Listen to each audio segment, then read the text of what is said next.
Em nosso estudo de hoje, a lição 46 do livro Seara dos Médios tem por título Clarividência. Como acontece na alimentação do corpo, a visão do campo da alma é diferente para cada um.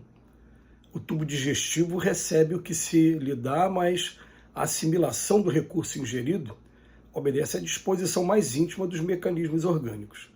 Os olhos, igualmente, veem tudo, no entanto, a interpretação do que foi visto corre à conta dos processos mentais.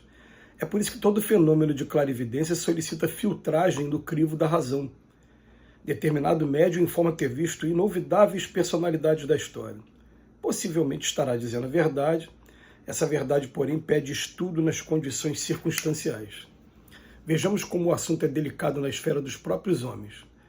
Se uma pessoa só e desavisada fosse levada a ver uma cópia da Assunção de Murilo, num arranjo cinematográfico, acreditaria contemplar a venerável Maria de Nazaré, escalando os céus, rodeada de anjos, quais pássaros graciosos, segundo a concepção do admirado pintor espanhol.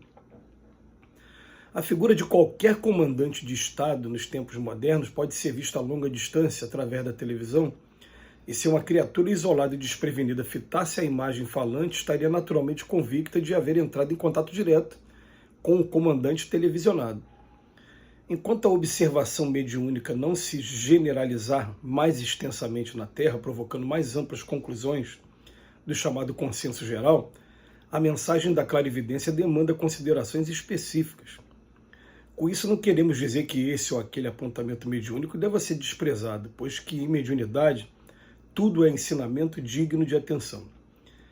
Ponderamos apenas o impositivo do estudo a fim de que a interpretação particular não se dirija para as raias do ilógico. Para ilustrar as nossas afirmativas, vejamos o arco-íris a desdobrar-se diante da multidão.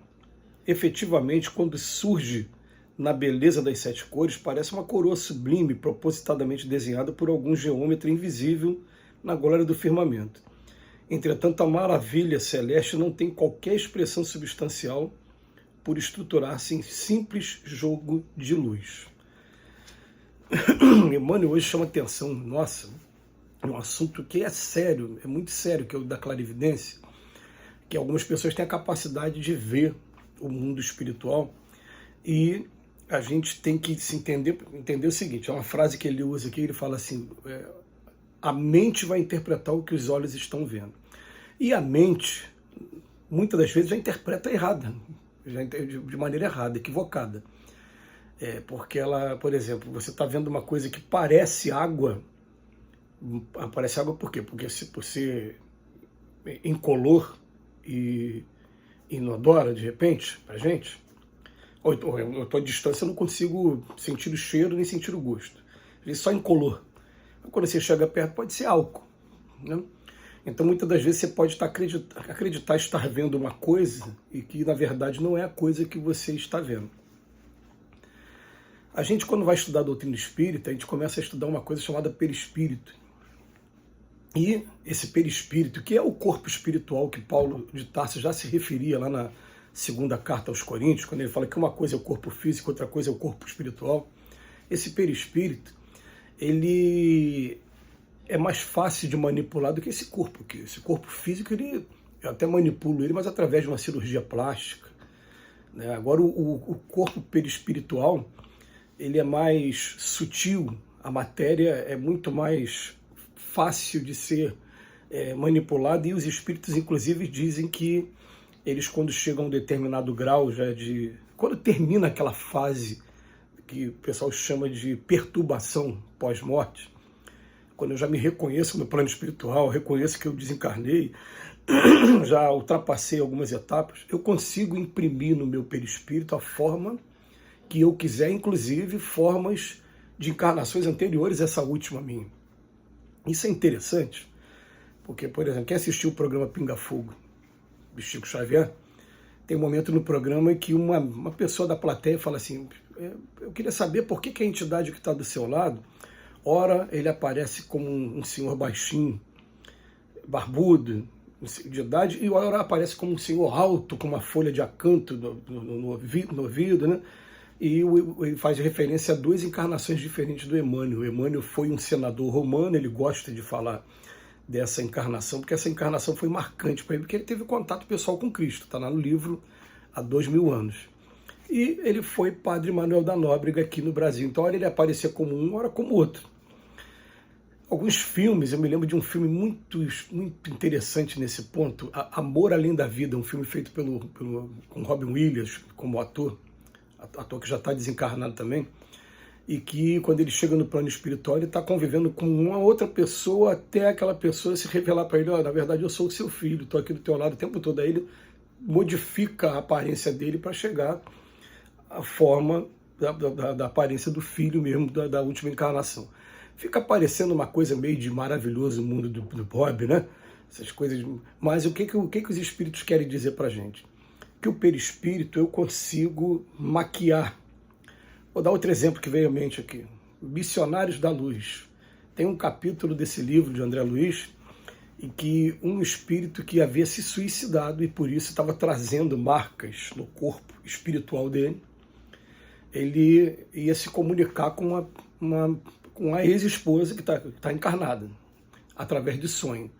E o perispírito dele foi maquiado para que ele não impressionasse, aí maquiado pelo Alexandre, pelos mentores do livro, né, que cita lá no livro, para que ele não impressionasse a esposa. Então, quer dizer, o perispírito ele pode ser manipulado.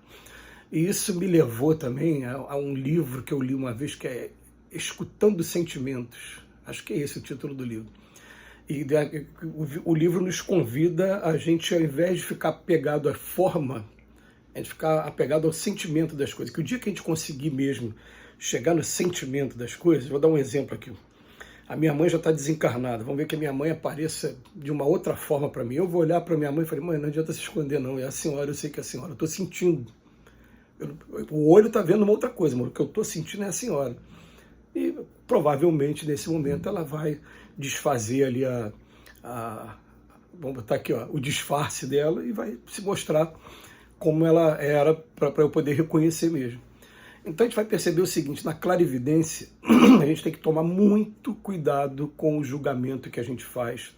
E por isso que Allan Kardec, no Livro dos Médiuns, ele até foi bem claro, ele falou, olha, não se apeguem nem à clarividência e nem à assinatura dos espíritos, mas sim peguem todas as mensagens que ele trouxer para a gente e submeta ao bom senso e à razão. E o bom senso e a razão dirá se realmente essa mensagem foi daquele espírito ou não. Que às vezes os espíritos, para poder impressionar, trazem nomes de personalidades famosas, e por isso que também te convida, é imperdível isso. Pegue o último capítulo do Livro dos Médiuns, quando vai falar das mensagens apócrifas, dissertações mediúnicas. Tem mensagens que são sérias e depois no final mensagens apócrifas. E vai ver o critério que Allan Kardec utilizava para cada mensagem. Ele fala para a gente, ó, vai ter um dia que a gente vai estar lá do outro lado, a gente vai reconhecer muito bem quem é quem. Mas agora, para a gente não cair em ciladas, ou algumas coisas que acontecem até por conta da nossa vaidade também, do nosso orgulho, como prova para a gente, vamos nos apegar mais assim a mensagem, ao conteúdo, o que aquilo está trazendo de diferença para a gente, o que aquilo vai fazer diferente. E essa é a informação que a gente procura estar sempre trabalhando também com relação à clarividência. Porque, engraçado, a clarividência, a maioria das pessoas que vêm, elas conseguem ver sempre daqui para cima, só essa parte do tronco para cima. Normalmente elas são poupadas de ver mais detalhes, ou então a mente também não tem esse interesse em acabar em observar mais detalhes. Vamos lembrar que o que está vendo não são esses olhos aqui. Vamos guardar isso, não são esses olhos. Quem é médio vidente vê melhor de olho fechado. Eu vou dar um exemplo para vocês. Ó. Eu estou aqui olhando para frente, estou vendo uma TV na minha frente. Eu fecho os olhos e parece que tem alguém aqui do meu lado. Eu abro os olhos e estou vendo TV. Esses olhos aqui não têm capacidade de enxergar quem está aqui do lado. É assim que a clarividência funciona. E ela tem, sim, as suas utilidades. Se não tivesse, né, não seria permitido que a gente tenha, mas que são tipos de mediunidade com tipos diferentes de disciplina para poder fazer com que a gente, aos pouquinhos, vai sendo iniciado no mundo principal, que é o mundo espiritual. Então a gente agradece mais uma vez a reflexão trazida por Emmanuel e que Jesus nos abençoe hoje e sempre.